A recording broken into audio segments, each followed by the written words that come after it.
Hey coin collectors, and welcome to DC Coin World International Coin Channel. Today we're going to take a look at two 5-cent coins from the country of Canada. And you can see right at the top of each of these it says 5 cents, maple leaf on each side of these. And the maple leaf is somewhat significant on the 1953 coin. We'll talk about that later. It says Canada here, 1952, Canada here, 1953. And of course we have a beaver in the river. You can see the beaver's tail there. And if we go way down in, you see a K and a G there for George Kruger Gray, who was the engraver of these coins. Now, let's take a look at these a little bit more with a little bit brighter light, so we can kind of take kind of a more in-depth look at them.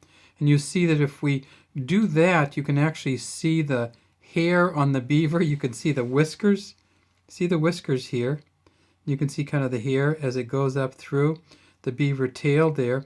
You can see the gearing here. You can see these kind of ripples going around the beaver, who has, it looks like he has a log in, maybe is on a rock. And George Kruger Gray just did just a fine design, and it's very emblematic of Canada, this 5-cent coin.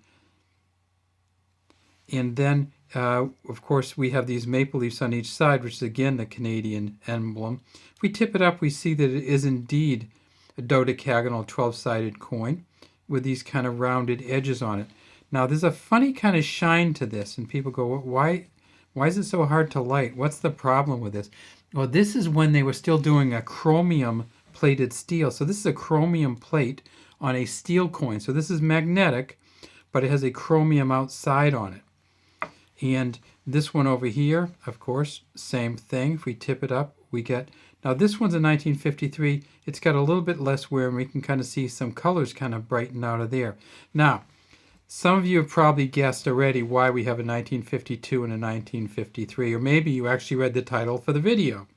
If we flip this over, we see it's George VI. George VI, Dea Gratia, by the grace of God, Rex, or King. And if we go way down underneath here, we see an H and a P.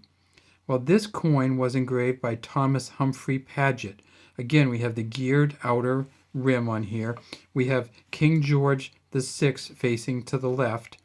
And those of you who know British royal history know that this is not going to be King George VI on this coin, because King George VI died in 1952.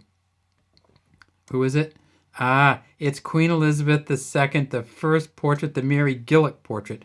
Now, Mary Gillick did not put her initials on the portrait, so there's no initials here, but we see the same thing.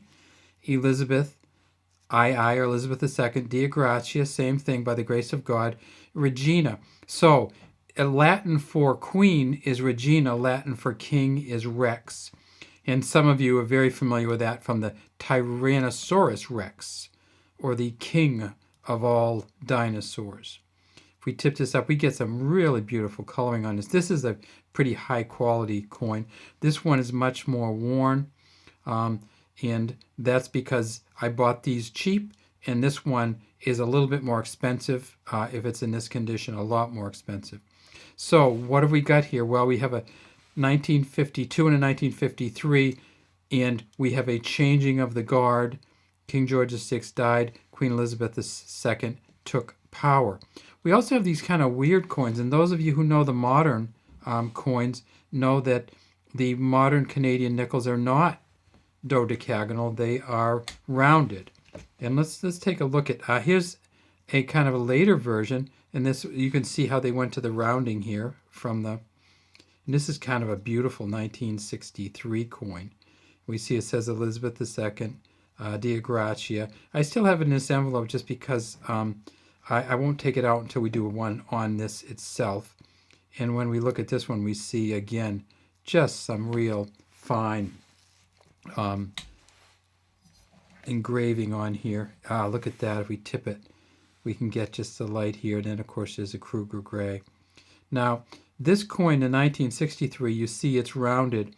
And so in 1963, they were making them rounded. 1953, they were making them dodecagonal. And we can actually go even further back on King George VI, and we can see that this one is rounded. So when is this one? Well, and of course this is Thomas Humphrey Paget too, so it's the same image, same engraving, but King George VI was also on a rounded coin, and that is this one from 1942. So again, George Kruger Gray back, but the rounded gave way to the dodecagonal, and there were a number of different coins for King George VI in the last years of his reign. And let's explain why that is. Well, one thing that they did was they actually put out a kind of commemorative coin in 1951. Look at this one. Canada nickel, 1751 to 1951, 5 cents. So this is kind of the commerce coin, and it's commemorative. And we see the 3 maple leafs on this one. So this is dodecagonal. This is the 1951. And it's, of course, King George VI, the commemorative. There was also another 1951 that was dodecagonal, which wasn't a commemorative. And then when we got to 1947, King George VI was on it, but it said Ind Imp.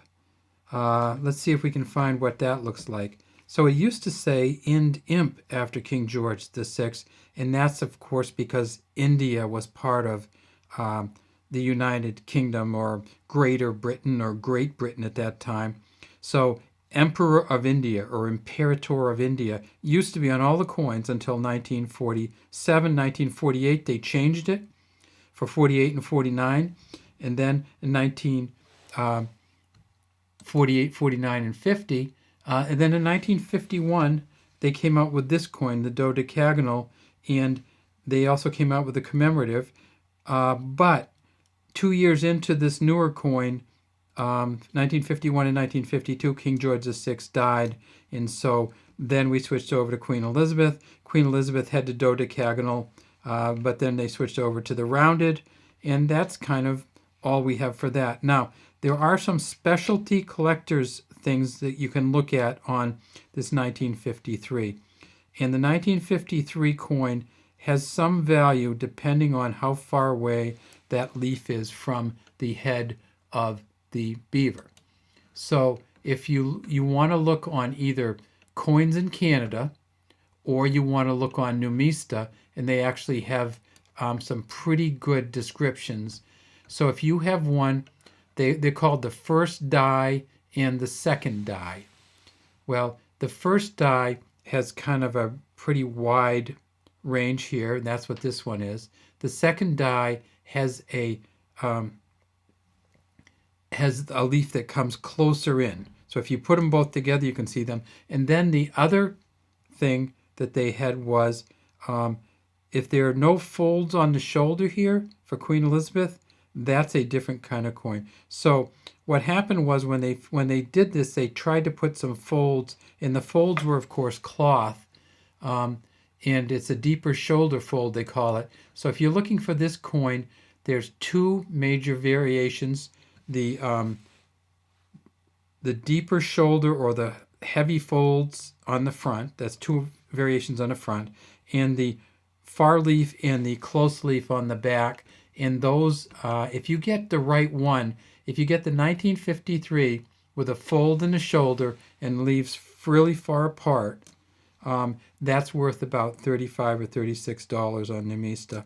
And Coins in Canada has it for somewhat less. But so when you look for these, if you get the 53, not only is this the first year of Queen Elizabeth's reign, so a lot of people want that first coin, the Mary Gillick first portrait, but it also is a coin that has 2 front varieties and 2 rear varieties. All right, that's all we have today from DC Coinwell International Coin Channel. Let's put these coins to bed. And we have the 1952 and the 1953 Canadian 5-cent coins. Have a great day, and we'd love to have you subscribe to our channel and leave any comments you might have in the comments section.